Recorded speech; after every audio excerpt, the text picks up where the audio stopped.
What's up guys, welcome to Vintage Genetics, where it is all about classic bodybuilding, and today is going to be a chest workout.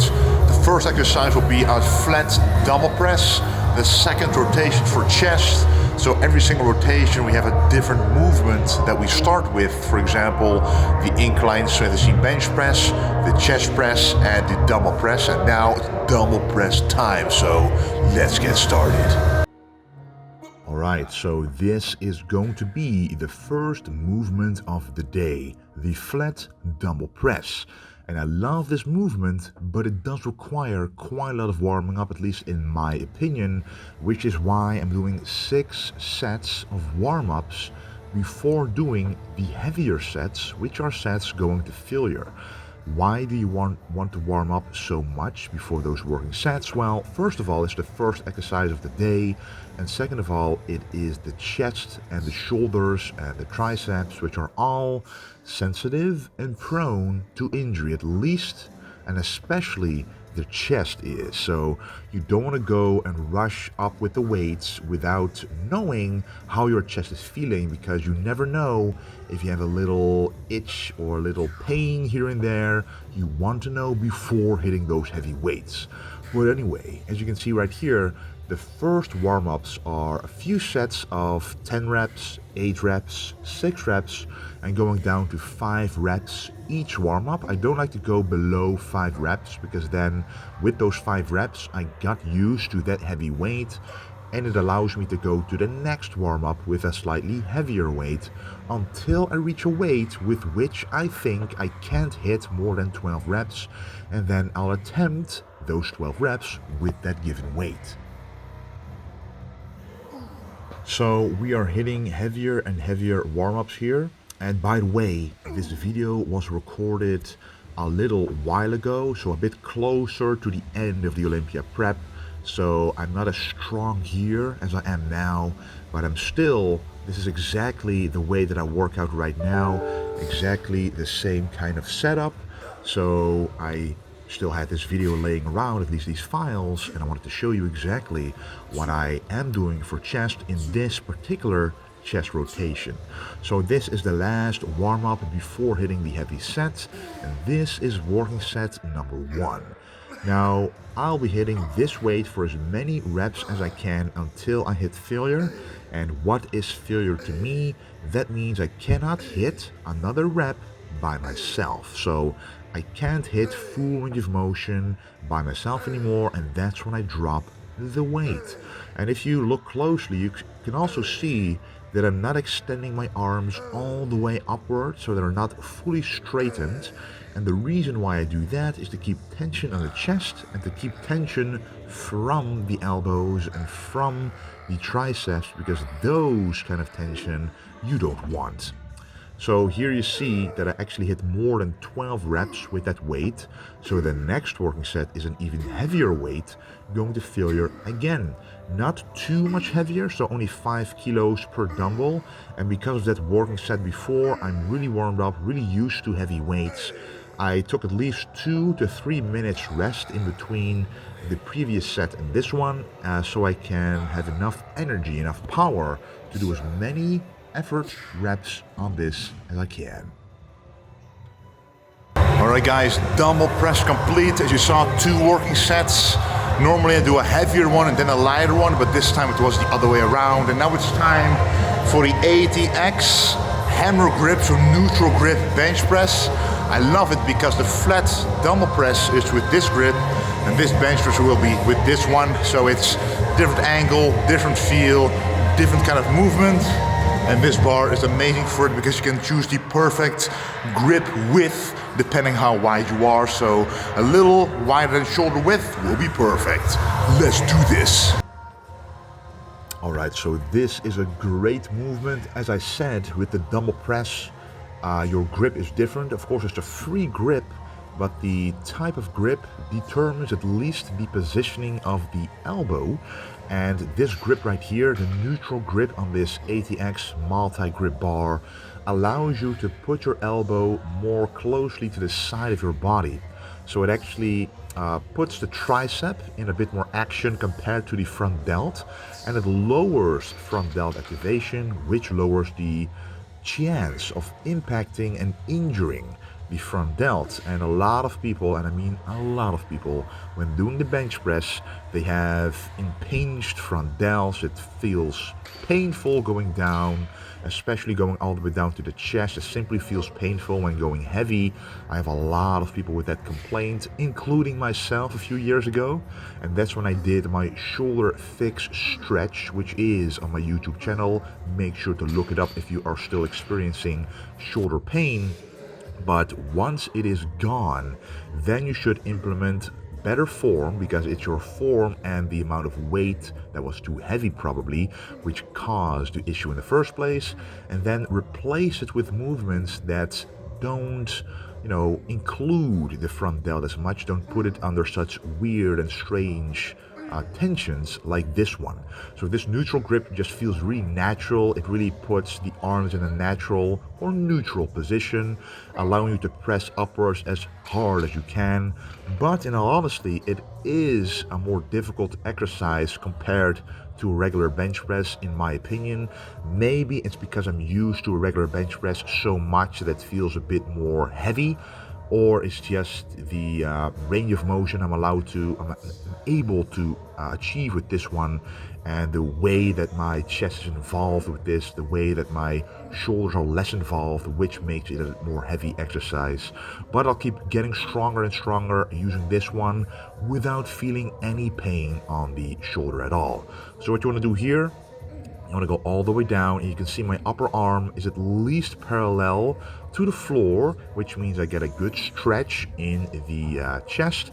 Then go all the way up without overextending the arms, making sure there's no tension on the elbow, but all the tension remains on the chest. And then it is time for the incline Smith machine bench press, which to me is an amazing movement as well. If you want to work on the upper chest, if you want to feel a good mind-muscle connection, a tip would be to do this incline bench press after already having pumped up the chest.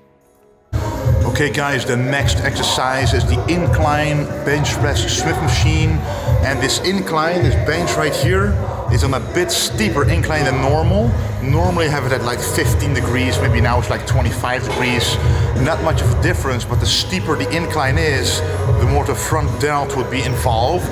But now that we already in 2 warm-ups, it's very safe to do. And also my grip width would normally be wider. Now it's a bit smaller, targeting more of the chest, especially the concentric part. Because normally if you do a very wide grip, if you go all the way down, it will hurt the shoulder if you don't have strong shoulder mobility. So let's do this incline bench press, and pretty happy with still the fullness and conditioning. As you can see, if I can still see this upper chest striations, I am very happy, because who knows, the IFBB Pro League calendar has been released and has been being updated every single day, so perhaps a show soon will be a good idea. What did you think? Well, I'm very excited regardless, so let's just get it done. Let's do the first, well actually the second bench press set on this incline setting. So as I said, the angle on this incline bench press is just a bit different compared to the angle that I normally use. So the normal angle would be the least steep angle, so almost flat, but still a bit of an incline to hit the chest from a different angle, which is a great way to do this exercise as well. Even a better way for people who have shoulder problems, as I mentioned before. But what would be even better to alternate with is doing this movement after already having done some movements, because when you get a good pump, you first of all are a bit fatigued already, so you won't have to do as much weight to still go to failure with. And when you go to failure, that's when you grow muscle, regardless, if you do it correctly, of course, with full range of motion, time and attention. But you also have a lot more blood in the tendons, in the joints, around the muscles you're working here, which would greatly reduce the chance of injury and reduce the chance of you feeling pain when doing this movement. So especially when using a bigger incline like this, you really shouldn't want to use super heavy weights if you know that your front delts are going to hurt doing an exercise like this. And of course, when you get a good pump, as I mentioned, you want to see it in proper gym lighting. As I mentioned, this one was a bit, well, about a couple of weeks after the Olympia. So since I get a lot of questions about how I stay relatively lean, people want to know how I make my food still look delicious, even in a cut, for example, or when I'm in a lean bulk, when you need to get all the food in, how to still make that easier by making the food look and be delicious, the herbs, the spices I use, the food choices I make. I have been thinking about starting a video series regarding nutrition. Since I'm also a registered dietitian, I've been graduated for a while now, and I've been doing that study because of my interest in nutrition. So let me know what kind of topics you guys would like to see, and if you would be interested at all, I would really like to know. So if you have any ideas, let me know down in the comments below.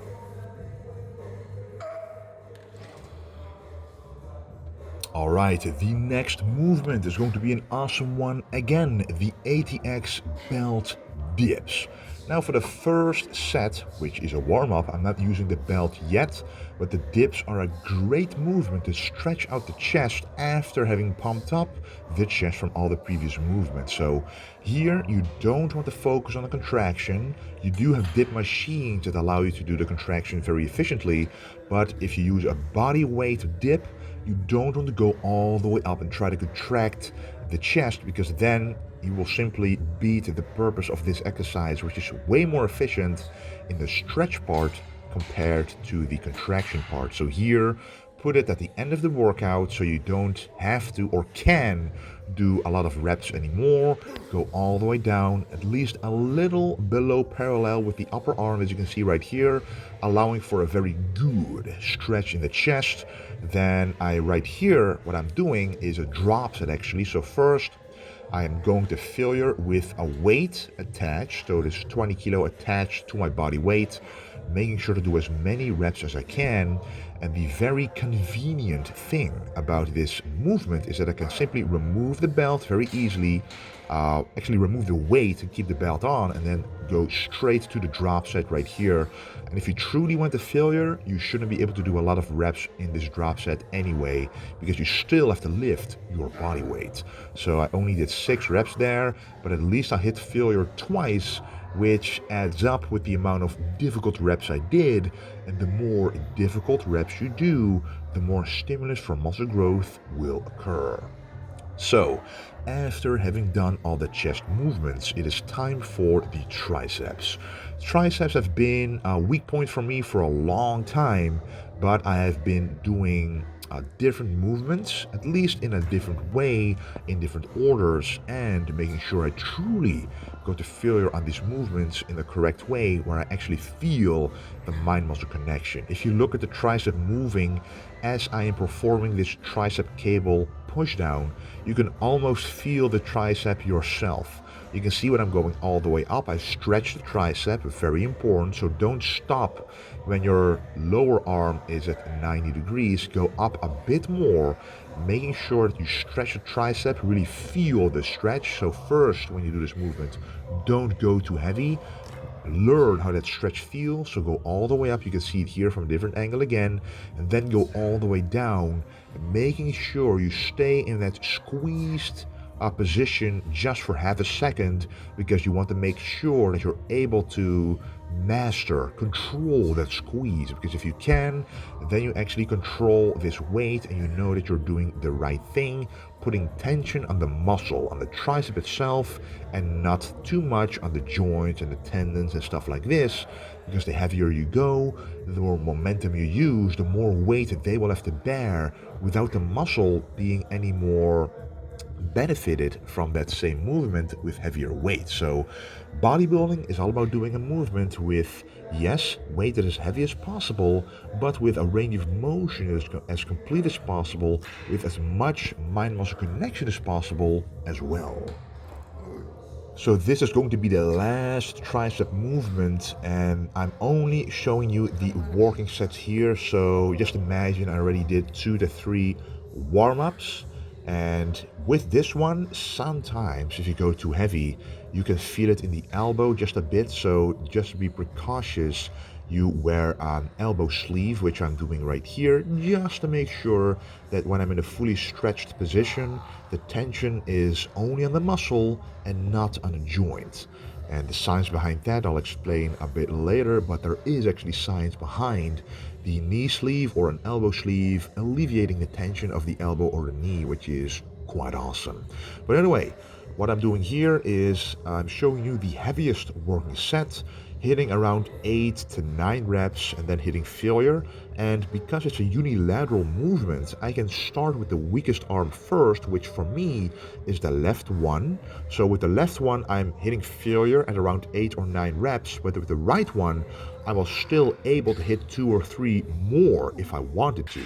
But I chose not to balance the strength and size of both arms out. This will never, ever be totally equal, but you can do your very best to make it as equal as possible to master the symmetry of your body by doing unilateral movements from time to time, making sure to check if both arms or both body parts are as strong as each other. If they are not, you start out with the weakest one and then match the reps with the strong one. So this is working set number 2 with a bit lighter weight, so I'm able to hit a bit more reps here. And here, of course, I'm going to failure once again. And the big benefit of going to failure twice is that you have 2 opportunities to improve upon yourself compared to the last time, because when you see this movement, I will write this down in my logbook. I see how many reps I did with how much weight, and the next time I will try to do at least 1 rep more.